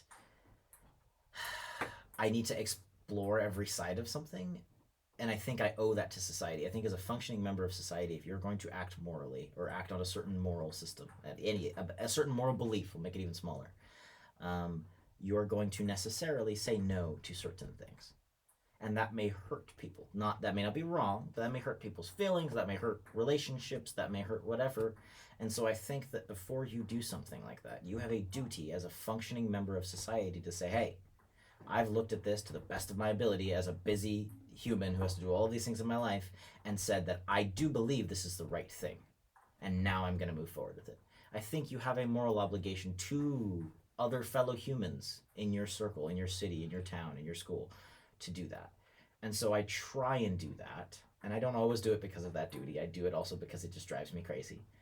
I try and do that about moral beliefs from the church, even if it's like, hey, I believe in God and I believe the Catholic Church is the one true church. That still doesn't mean that every single belief, if I see a belief and I go, hey, that doesn't make a lot of sense to me, I'm not just going to accept it wholesale. And I don't think that's a good idea always. Like, if you have that inclination, explore it with the certainty that it will be true. And if you don't think you can challenge that, then maybe you're not doing this right. So I try and do that with a lot of religious topics and a lot of different things. Like swearing is a big thing, for example. That's something that I went down a big rabbit hole for a little bit because that's a very controversial thing. And I was like, it seems silly to me that words are inherently evil. That just doesn't make any sense with other Catholic teachings. And so whatever, you do research, and so I try and do that about a lot of different moral topics when I have questions about it, and then if an opportunity comes up, whether it's like a personal thing or like a more public thing like this, to try and talk about it for anyone else who might be like me, which I think there's a lot of people who are scrupulous, to understand that I'm not just saying, oh, I'm on the Catholic team now, give me a t-shirt, and now I believe everything you say. It's like, just because you're Catholic and just because you're baptized and you say you believe this and you know that you believe in God doesn't mean that you can't, and that doesn't mean that you shouldn't question things along the way and say, hey, why? Explain it to me. Does that make sense? Do I have faith that it will? Most of the time. I'd like to say all the time. I don't, though, all the time. I'm afraid sometimes that it doesn't, or I think sometimes that it doesn't, and I have to work through that. But I think you should be able to, and I think you should. I don't think there should be something that you're like, I don't really understand that, and I'm never going to look into it. Now, there's a whole practical thing, too, of like, you cannot stop your life every single second and do hours and hours of research and not pay rent and go to a library and read every single religious text from every... You can't, right? There is a level of, look, you got to be practical about this. But it doesn't mean you shouldn't do it at all. I think you should. I think you should explore those things and explore those doubts and put them to rest, because I think it'll make you a better person. But I don't know. Yeah. I don't know. Yeah. Do you think like that at all? Yeah, I mean, yeah, I've always, the last like 10 years have, I wouldn't say that I'm scrupulous, Okay. but I have like scrupulous tendencies, I say.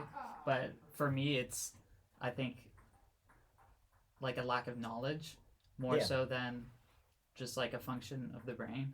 So it's like, yeah, trying to like figure out, okay, like what's the deal here? Sure. Like, and so that comes from, or is answered just by like talking to people and figuring things out. Yeah. So I don't know. Yeah, I mean it's spiritual OCD, right? Essentially. Yeah. I've even seen people link it to actual OCD. Yeah, that's what I've seen, and I don't know a ton about it. No, I mean I know people who are very OCD legitimately and are very scrupulous. Yeah. So I mean, you know, it's a thing, and I don't think it's bad. I think you just got to work through it. I think it's better. I think it's better than the opposite. No, I'm not the opposite personality, so I would say that. But yeah, I mean, I think they're both like, they're just different. Yeah, they're different, and they're both like, they both suck. Well, and they're better suited to other things, right? So that's where I go back to like the physical, like, yeah, if you're like really, really, really like, you know, whatever, light bone, whatever it is, and you're kind of like this kind of thin person, and even if you work out a lot, you're still kind of thin or whatever, then maybe you shouldn't play football, like, right? Yeah.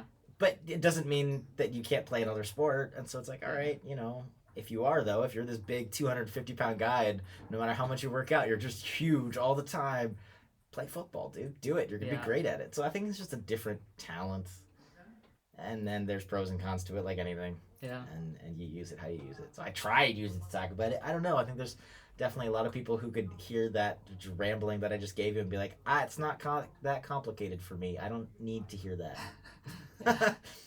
And then great, dude. That's awesome. Good for you. We're not talking to you. I'm not jealous at all. Yeah. I've heard so many people like complain about, maybe complain is the wrong word, but just be grieved about like their own imperfection and their own like failing and falling to like the same sin over and over and over and over and over again. Yeah. But like have solace in knowing that that's what you struggle with, because it's better to struggle, and this is something that I heard a priest say one time. It's better to know what your shortcomings are and then be like limited in scope than to just be like off the rails, like everything under the sun is something that happens frequently. I don't know if that makes sense. No, yeah. I mean, to my understanding, the Catholic teaching is that you don't have to confess all your venial sins. Yeah. And I've definitely heard priests say that they recommend not doing that, actually, and they recommend saying focus on these things and just confess those sins, because you will become just so incredibly aware of them, and you'll continue to work on them. Yeah. So it's like, even if you do have one fault, you probably don't. Sorry. You probably don't. Yeah. You're probably like the guy who has a bunch of faults. You're just a little more focused in on it. Exactly. It's like, pride is my thing. Okay, yeah, but pride is like the peak of the umbrella that encompasses all of these things. That's, yeah, sure, it's your thing. And then next week it'll be something else. Yeah. So, I mean, you just got to start small and work on it. I don't Yeah. know. I don't know. Those are I feel like much better men and women have said much smarter versions of what I'm saying right now. Be a good person. Don't sin. Yeah, but I find it helpful to hear stuff like this from like the average Joe. I try and get into the really ugly stuff because so many Catholic speakers don't.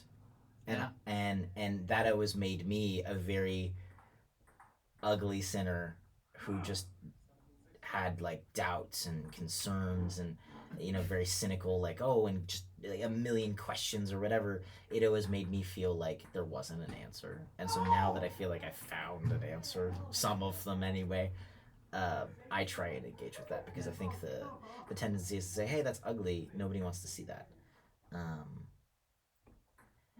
And that would work with anything but religion. But if we're gonna do this thing where we say this is the truth, this is the fundamental meaning of life, then we gotta talk about all of it. We gotta talk about the really ugly stuff. Especially since a lot of times those Catholic speakers have been put on some sort of pedestal figuratively above like their audiences. Sure. And so people look up to them. Sure. And if they're only talking about like the goodness in like Christianity and life, like, yeah, like pray 10 rosaries a day, like go crazy, but you're sitting there and you're like, that's can't even like do the sign of the cross because like I'm so angry at God.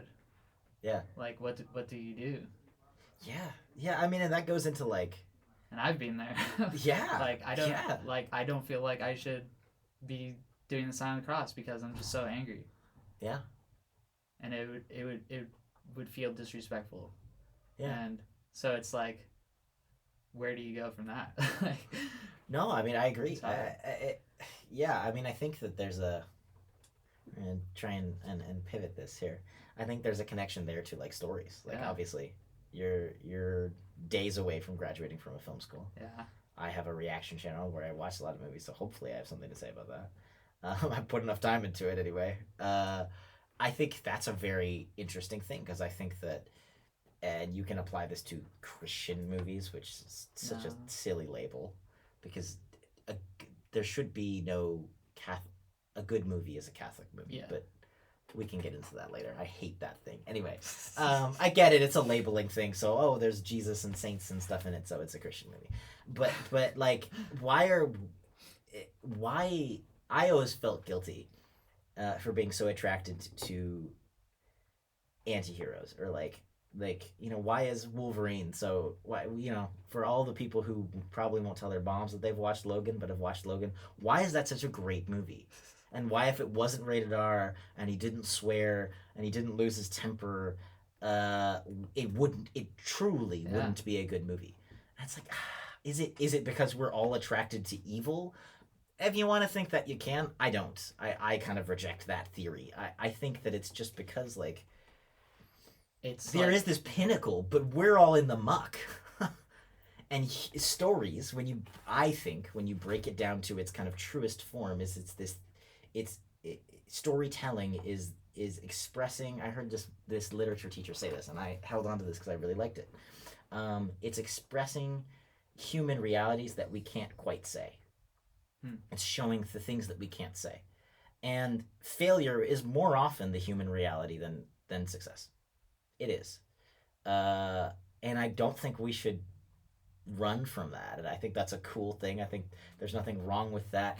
And I think that most good stories come from failure, and even good stories that don't end happily involve a lot of failure, because we're down here like playing in the mud, and life is just really messy. Real like it's a cliche thing to say, but it's just really messy. It's more messy than it is not day to day. And so I think that it's good to, ironically, it's good to tell stories about bad people, imperfect people, people who are failing on the regular, because it connects more to most of us. It does. Like 98% of everyone. Yeah, and that's because, like, I mean, the way that people define, like, a story in script form is, like, a hero's journey against an obstacle to achieve a goal. And that obstacle comes, externally. Like, he has to run across the country or whatever. But most of the time, it's an internal struggle. It's a struggle against yourself, your own inclinations, against that are trying to pull you down and like bring you into the mud. Yeah. And it's your fight against that to achieve greatness. Yeah. To achieve perfection, or like not even all of it, and that's where it's like, hey, you don't always beat out, like, Hugh Jackman's amazing in Logan. Does he stop swearing? Is that fine? Yeah, leave him alone. He friggin', spoilers, sacrificed himself. Right? Like, that's awesome. You do that. Like, you didn't say the F-bomb, but he just died. Feel like he's okay. Yeah. So I don't know. It's like that. Like, we don't have to get caught up on. You don't have to resolve every bit of a character. Like, and I think that it's just, that's a boring character a lot of times, even. And so like, I think it's so important for Christians, Catholics especially, to be in the medium of filmmaking. Sure. Because films are such a powerful tool of transfer of ideas, and if you are able to implement good Judeo-Christian ideas into that, you can help people, and you can help people that are struggling with those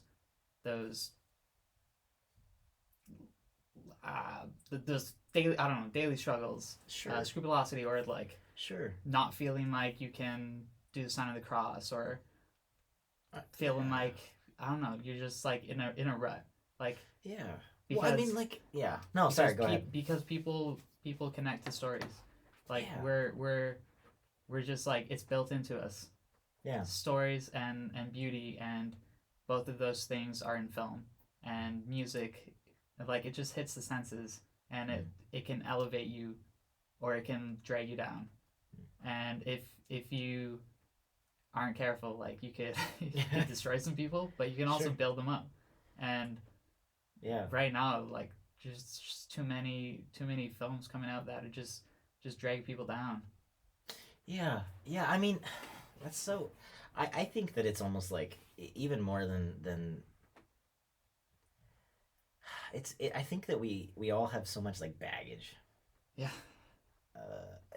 Catholic or no, right? And we bring it on to everything, and I think that a lot of people have a lot of animosity towards religion, and whether you think they're right or not, it doesn't really. I'm sick of arguing whether they're right or not. They do. Move on. That's the reality. That's where we're at. Doesn't matter whether you like it or not. Doesn't matter whether it's fair or not. Doesn't matter whether, whatever the scandals in the church happened in the 90s. It's there. I feel your pain, but let's stop being like, oh, why, and just say that's what it is, and now let's deal with it. So whether they rightfully or not, they have this stuff, and so I think that it's not just about, at least, well, I'm saying the same thing, I'm just saying it differently. It's like, I don't think of it as Judeo-Christian values, I just think of it as the truth. And I think that people are scared of religion, and I understand that I've been very scared of religion, and I think that sometimes we do really make mistakes in how we phrase things, or the context in which we approach things. I think we're wrong in that sometimes.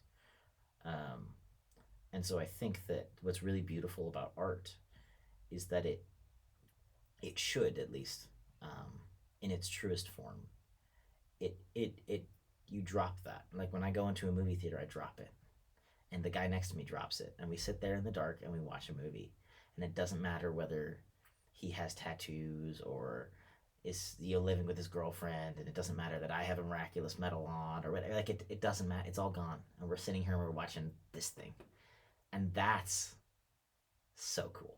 That's incredible. That's crazy. And I think that in that you can see so much like, hey, that person's a hero, and it's not the Catholic hero or the science hero. It's just a hero, and we can all see that, and we can all look at that and say, how can I apply that better to my life? And I think that that's a really, really, really cool thing. And I think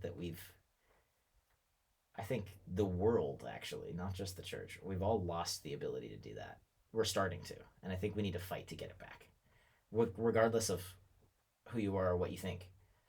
Preachy movies suck. Yeah. I don't care if you're preaching the right thing. It sucks.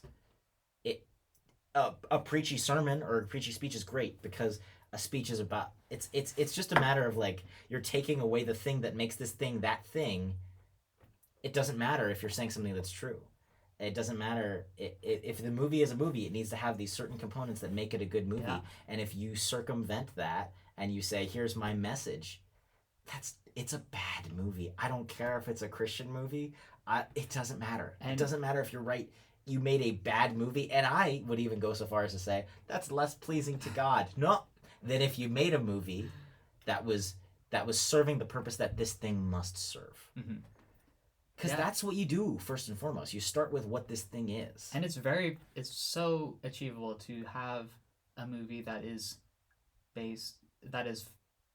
built on truth without being preachy. Because we all acknowledge truth. Yeah. We acknowledge so much more truth than we think. Just look at the Passion of the Christ, man.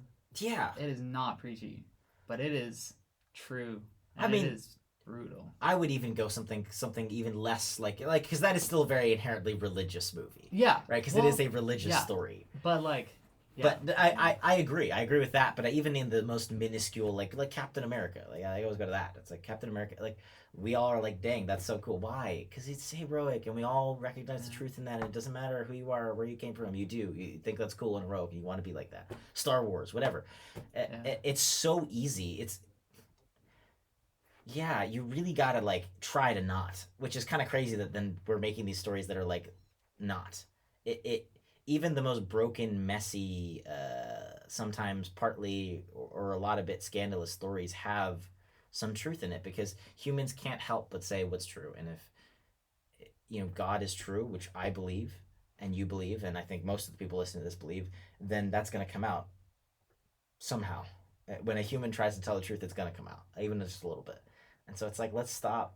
I don't know. I just hate the teams thing, man. It drives me crazy. And I feel like everybody's using so much energy and it's on the wrong stuff. Like, yeah. I don't know. Like we spent all our time trying to make our masses like the culture, and then we forgot about doing actual culture. Or actual mass. Yeah, it's like we ruined both of them. It doesn't help anybody, Exactly. right? Like now we don't have good movies and we don't have great masses. What did we do here? How did we do this? Like that's hard to do. You have to really try to do it that badly. Humans are good at messing things up, though. Yeah. Yeah, I don't know, man. I think that's the fun thing about story. I was listening. I will be honest, I was listening because listening doesn't count as reading. I was listening It does. to the Fellowship of the Ring, and I have not even gotten through the prologue because Dude, I am slow. same. But I was listening to the second edition because I think Andy Serkis did a recording of it, which is great. He's got a lovely voice. I listened to The Hobbit. It was so good. Yeah. And Tolkien had something in there, and I'm gonna butcher it, but it like blew my mind, and I loved it. And he was talking about essentially like kind of like allegories, and he said that anybody who says that The Lord of the Rings is an allegory, it's not. Because Tolkien famously hates allegories. He's always said he hates allegories. He says it in this edition. He says it in all his stuff that he says he hates allegories. Because he thinks that it is kind of like you as the artist are forcing this thing on the audience. And he said that he much prefers histories. He said, like, I much prefer histories true or feigned. And I think that's really beautiful. And I think that everybody, and I mean it, Catholics or not, need to more embrace that approach of let me take a story, let me come up with some characters, and let these characters, it sounds really, really pretentious of me, let these characters act the way that they would. Yeah. Don't get too caught up on like, wait, does that fully follow the catechism, or does that fully follow the woke catechism, or does that for what? Don't tell a story. Let the history, the fake history, the feigned history, let it play out, and that will be a truer story than any special thing that delivers your message, and it will let the reader find the truth in it, as opposed to you screaming at the reader or the watcher or the listener what the truth is. Yeah. If you follow the truth, like, the good is going to be good, the evil is going to be evil, and people are going to appreciate that. Yeah, and I mean, even like, go look at history for inspiration. Like, I've been doing a ton of writing, and I just look at history, man, and I don't feel bad about it. It's like there's all these great people who do really, really messed up stuff, and I feel a lot. I really don't have a lot of like moral. Like, look, be careful, right? Don't scandalize people. You know, rate it the right way. Say, hey, this isn't for kids or whatever. But like, beyond that, it's like, dude, people are imperfect, and if you want to pretend that you're gonna tell a story of this medieval time period and there aren't brothels at every corner, or people who have, courtly romances, or people who just marry for convenience and then have some woman on the side or whatever, and even also pretend that that's not a very human story that can have goodness in it, like, read history, dude. Yeah. Read the Bible. And I don't mean that in a negative way. I mean that look, I think the Bible is true, and there is tons of knowledge in that, and I think it's still really messy, and there's a lot of ugly things in there because humans are really ugly, and I don't think that you should hide that. Yeah. King Day, even worse, man. It's like there's some hardcore stuff in that book. So I don't know. I think people get really squeamish. On the other side, the Catholic filmmaking gets very squeamish about, like, no, it has to be all perfect, and it's like, I don't think it has to be. I think that's not honest. It wouldn't connect to people. No, because people are not perfect. Yeah, so it's like there's a balance. I think we also really like to be.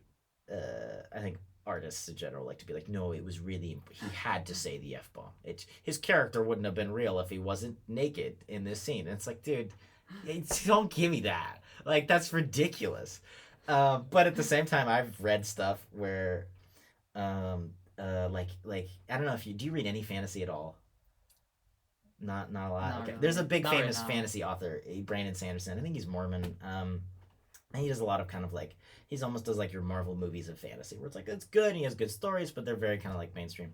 And some depending on his universe, I think it's just really goofy.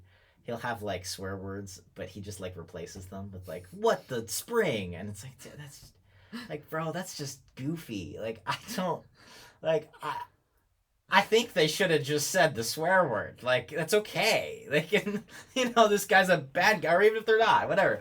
So there's that balance. Because I think that you don't want to do that stuff either, where it's like, and then he was a knight, but he had never done anything wrong ever, never sacked, pillaged anything. He didn't even think about it. He just loved reading. And it's like, okay, sure he did. Like, so what you're saying is your book is going to be hardcore, baby. Let's go. No, it's a balance. I try and really, I'm going to plug my book. So I'm trying to write a fantasy story, which hopefully will be close to being, it's going to be out in November or late November 19th, hopefully. And it's shortly like after this episode. Oh, shortly after this episode. Okay, there we go. So check it out on the website that might be linked here. I don't know. We didn't talk about that. I hope you'll link it. Yes, it'll be linked. I will figure out how to do that. Oh, I can link it on YouTube. Yeah, you can link it on YouTube. Yeah. There we go. I don't know how to do it on Spotify. So, it's like a Victorian crime thriller in a fantasy world. So, have you ever seen Seven? No. Like the What's in the Box? No. You're a film student, dude. Dude, it's bad. I haven't seen anything. Come on. We did a like top 5 films everyone should watch, and had like 4 guys in here. Oh, I didn't know like any of the films they chose, dude. It's bad.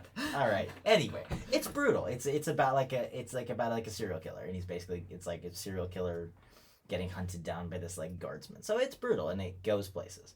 But I try and kind of find that balance of like, first of all, there's kind of 2 things. You don't always have to put stuff. So it's kind of finding that balance of like, okay, it's like, I'm not going to shy away from like swearing or stuff like that. But then also like finding that line of like, this is unnecessary. This is gratuitous. Yeah. And I think a lot of it, at least for me, came down to like, the way that you do it. So it's like, okay, you're going to have some violent murder scenes. And I think that as an author, it's my duty to make you feel uncomfortable and disgusted. But there's a balance, and I think there's a balance of how you do that or what exactly you say or describe. And so I try and use that as a guide, but I also don't think that you shouldn't shy away from those things. And I don't think that as a reader, you should feel guilty for being like, that was kind of cool, or like, that was a cool character, because there's a lot of stuff there, you know, and I think it's at least partly a little bit necessary. Like I did a lot of research into serial killers and psychopathy and all these different sorts of things. And by a lot of research, I did a lot of Googling. I want to be very clear about that. That's not research. I didn't do like source stuff, but I found some legitimate resources about stuff. So first of all, the like Hannibal Lecter, Joker, like serial killer, like that's a very rare thing, but it is also a real thing to a certain extent. But more often, the like functioning psychopath that you have in society is like a stock market guy. It's like a guy who works all the time, is basically willing to really, really boil it down. You know, this psychopathic trait means you have low empathy. So you don't have a problem using other people to do things for yourself because you just don't really empathize with their pain. So there's lots of lying, lots of kind of cheating, lots of just kind of like, I'll do whatever I need to do to get to the top. So very successful businessmen and stock market people and stuff like that. You get a lot of that, lot less than serial murderers. Psychopathic serial killer is an incredibly rare thing. But something that shows up in a lot of serial killers is like a power thing, and a lot of it is sexual. Like it or not, that's a thing. It just shows up that way. Sometimes it comes from like a fantasy or like addictions or whatever, but a lot of it does have to do with power, and a lot of the way that manifests in a lot of killings has to do with some sort of sexual thing, some sort of domination, so whatever. And so like, you know, finding this balance, like there's nothing explicit in this book, but there are scenes where there's some like odd undertones as far as interactions with women or stuff like that. And I think it's not just me being edgy. I think it's very important to be like, hey, that's a thing. This is how it actually is. I want to write a real character. I'm not going to compromise the truth of, hey, I'm presenting this person because I'm like, it's uncomfortable, or maybe, you know, the few Catholic people that pick this book up are going to be like, oh, I don't like that. It's like, look, you don't have to like it. I'm not saying you have to like it, but I think it's true, and I don't think it's wrong to present that as long as you do it in the right way. And I at least hope I've done it in the right way. I don't know. But so, I mean, I don't know. I that's kind of like, I don't think people should be afraid to go there. I don't think you always have to go there. I agree that there's a lot of like very cynical art in the world, and I'm not saying you have to embrace the cynicism thing, but like, it's the Tolkien thing. Let the history play out. You write these, if you choose a crime thriller with a psychopathic serial killer, look, know that you know, if your kid is under 16, they shouldn't read this book. I don't think it's super scandalous above that. But it's like, look, I'm going to deal with some serious topics. I'm going to tell a serious story with some serious themes. And is it dealing with good and evil in a serious way? 100%. But, you know, it's a dark story. It's not going to be like a romp in the field romance. Have you read Flannery O'Connor? I have. I love Flannery O'Connor. Dude. I think she's a great example of that. Yeah. Her stories are brutal. They are. She is acclaimed also as one of the greatest short story authors of all time. For good reason. People recognize truth. Yeah. Doesn't matter that she's Catholic or not, people recognize truth. And a lot of her stories are just so uncomfortable. Yeah. They're depressing, but they're so darn good, They're so good. They're dude. Great. Bro, I love it. She just hooks you, dude. I love it. Yeah, so I think that's a perfect example Yeah. of like she's proclaiming the truth by showing the brokenness of humanity. Yeah. And I think that's a really fascinating thing to explore, and I think that it's necessary to happen. Yeah. From someone. Yeah. So that's kind of been my approach to like this fantasy universe that I've been kind of telling. I think That's awesome. I really like Lovecraft. I don't support his personal beliefs because I know he was a fairly controversial writer, and I think he legitimately had some serious racial problems.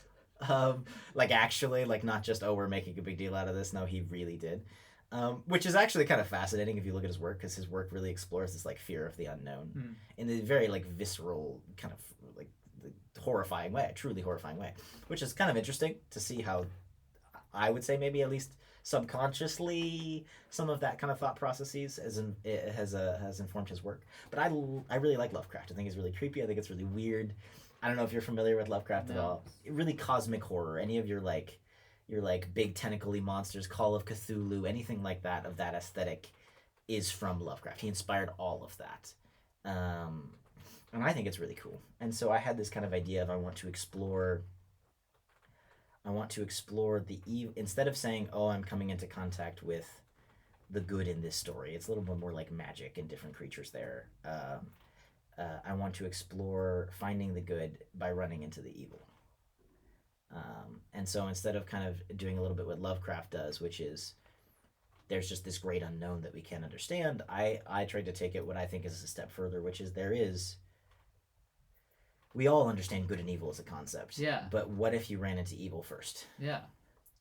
I think whenever anybody's in danger, that's very interesting. you pray. Whenever anybody's scared, you start thinking about good and evil. Right before you die, you start thinking like all these things. Like when you're put in those extreme situations of evil, of something bad, of mortal danger, of your head starts thinking about different things. Yeah. So that was kind of the idea. As I was like, I want to kind of tell this like gothic fantasy. It is kind of dark and a little bit horror-esque, but through that, even with the characters, especially in this book, taking this person and exploring the good by running them into evil first.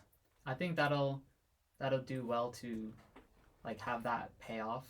Yeah. In the end, like I feel like just based off of what you're saying. Sure. Having gone through that, the audience. Yeah. Once they reach the place of good, like it's going to hit them harder than it would have had they experienced it first. And I will also say it's not going to always be as like perfectly like cathartic as you want it to be. You know, I think that's just not always the real human experience, and I think that we tend to go to extremes. We tend to try and be perfect, or we tend to try and not think about morals at all, and I think that often the right answer is somewhere in the middle. Yeah.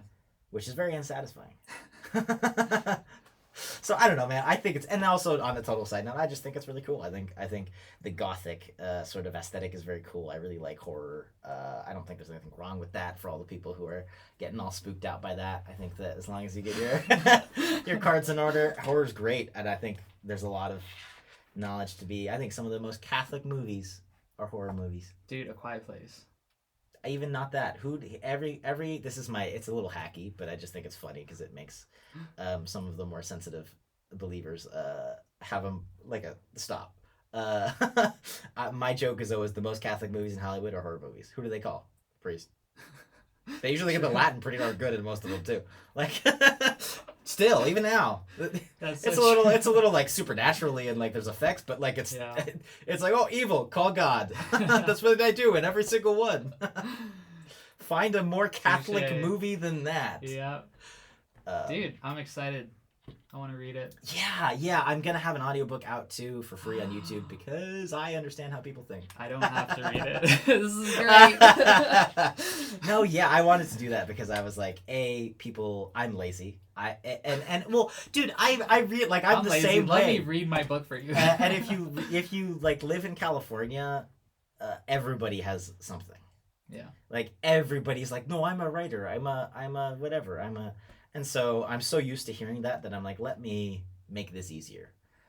Also, on a total side note, Audible really, really screws over people who work through Audible. They give you an incredibly small percentage of the income, and they've completely dominated the market because they're Amazon, so nobody does audiobooks besides Audible. But you have to sign to be exclusive with them, and they take like 80% of your revenue, wow. It's like $2 a book, $1 a book. It's crazy. So in my little sign of protest, I was like, I was going to put it on YouTube.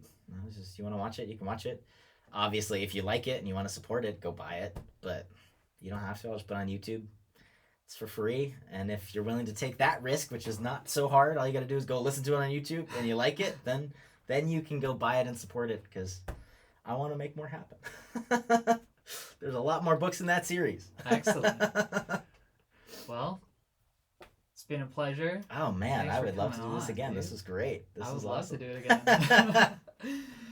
Let everyone know where they can find you. Just crowelljames.com. So CROWELLJAMES.com. I think everything's on there. The book, when it's out, will also be on there. So we'll put it in whatever description you got there. Go check it out if you want to, actually do something. And okay, let me clarify that. You don't have to buy my book. Please buy buy my book. it. No, you don't have to buy my book. But if you're gonna be a Catholic or not a Catholic, you're gonna complain about the If culture. you don't buy his book, you're not Catholic. Yeah, that's the Pope said. One That's of them. One of them. Support it. Don't just talk about like I want to change the culture. Do something. Yeah. Doesn't have to be my book. Could be something else.